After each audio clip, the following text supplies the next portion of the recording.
தாவேக 2ஆம் ஆண்டு தொடக்க விழாவில் விஜய் பேசியது தொடர்பான கருத்துக்களை தெரிவிப்பதற்காக மூத்த பத்திரிகையாளர் திரு ஆர்.கே. ராதாகிருஷ்ணன் இணைப்பில் இருக்கிறார். அவரிடம் பேசலாம். வணக்கம் சார். மொழி திணிப்பு பற்றி பேசிய விஜய் ஹிந்தி திணிப்பு அப்படின்னு நேரடியாக குறிப்பிடல. அதே மாதிரி நிதி தர மறுக்கும் ஒன்றிய பாஜக அரசினுடைய பெயரை சொல்லியும் அவர் விமர்சிக்க தயாராக இல்ல. 2 ஆண்டுகள் ஆகிவிட்டது. இரண்டாவது ஆண்டுடைய தொடக்க விழா இன்னும் நேரடியாக விமர்சிக்காமல் இருப்பதற்கான காரணமா என்ன நினைக்கிறீங்க? இல்லையா, அவருடைய ஆப்ஷன்ஸ் எல்லாம் வச்சிருக்காரு. அதுதான். அதாவது இப்போ நம்ம எடப்பாடி பழனிசாமி எடுத்து பார்த்தா கூட நமக்கு தெரியுது. அதிமுக பேரை குறிப்பிட்டு மோடியவோ இல்லை என்றால் அமித்ஷாவோ இதுவரை விமர்சித்ததே கிடையாது. பல தருணங்களில் பாஜக என்று குறிப்பிட்டால் கூட அவர்கள் இந்த தமிழக பாஜகவோடு தான் அவர்களுக்கு பிரச்சனை என்றெல்லாம் பேசிக் கொண்டிருக்கிறார்கள். ஏற்றால் அதே ஒரு போக்குதான் இப்போ விஜயம் செய்து கொண்டிருக்கிறார் என்று நான் கருதுகிறேன். அந்த இஷ்யூ போய் சேர வேண்டும் என்றுதான் பார்க்கிறார்கள் தெரியுது விஜய் இப்போ இருக்கின்ற நிலைமையை வச்சு பார்க்கும்போது.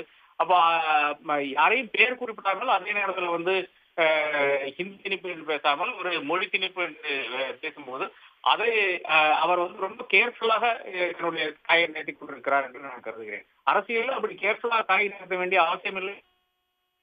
அப்படி இருந்தால் கூட ஏன் நகர்த்துறார் என்று நமக்கு அடுத்த ஒரு பேச்சு இல்லை என்றால் இவர் இதுக்கு விளக்கம் அளிக்கும் போதுதான் தெரியும் என்று நான் கருதுகிறேன்.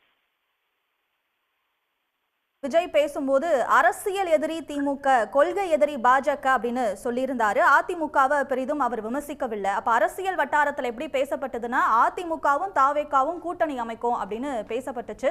ஆனா இன்றைய தினத்துல தாவேக நிர்வாகிகள் பேசினதை பார்க்கும் பொழுது இந்த கூட்டணி இருக்காது அப்படிங்கிற மாதிரி பார்க்கப்படுகிறது. உங்களுடைய கருத்து சார்?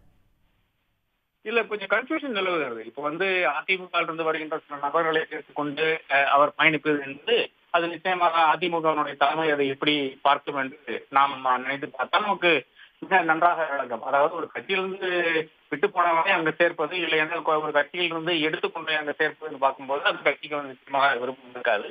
அப்போ அந்த அளவில் பார்க்கும்போது அதிமுகவோடு ஒரு கூட்டணி இருக்குமா என்ற கேள்வி நமக்கு ஒரு நியாயமாக எழுதலாம். ஆனால் இன்னும் ஒரு 8 மாத காலத்துக்கு பிறகுதான் இந்த கூட்டணியினுடைய பேச்சு வரும் என்ற ஒரு அடிப்படையில் பார்க்கும்போது நிச்சயமாக அவர் விஜய் ஒருவேளை தன்னுடைய கம்ப்ளீட் அந்த ஃபீல்டு ஸ்ட்ரென்த் பார்த்த பிறகு அதன் பிறகு நம்மளுடைய கூட்டணி வேணுமா வேண்டாமா என்ற அந்த முடிவுக்கு செல்வோம் என்று நினைக்கிறார் என்று நான் கருதுகிறேன். அப்கோர்ஸ் இன்றைய ஒரு சூழலில் அதிமுக அட்டாக் பண்ண வேண்டிய அவசியம் கிடையாது. என்றால் திமுக இங்க அதிகாரத்தில் இருக்கிறது, பாஜக மத்தியில அதிகாரத்தில் இருக்கிறது. அதனால இந்த 2 கட்சிகளை பத்தி பேசினாலே போதும் என்று நான் கருதுகிறேன்.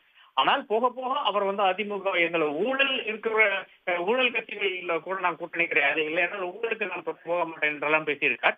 அப்ப நமக்கு தெரியும் அதிமுகவினுடைய பொதுச் செயலாளரே சிறைபிடிக்கப்பட்டு ஒரு கண்டிப்பான ஒரு நபர் தான். அதை தாண்டி எடப்பாடி பழனிசாமி மேலேயானாலும் சரி பல நபர் மேலேயும் எவ்வளவோ வழக்குகள் இருக்கிறது. அப்ப அதையெல்லாம் தாண்டி அவர் ஒரு கூட்டணி வைப்பாரா என்று நாம் பார்க்க வேண்டும். அப்படி வைத்தால் நிச்சயமாக ஒரு பெரிய ஒரு விமர்சனத்துக்கு ஆவார் என்றுதான் உண்மை. உடனுக்குடன் செய்திகளை தெரிந்து கொள்ள சன் நியூஸ் பெல் ஐகானை கிளிக் பண்ணுங்க.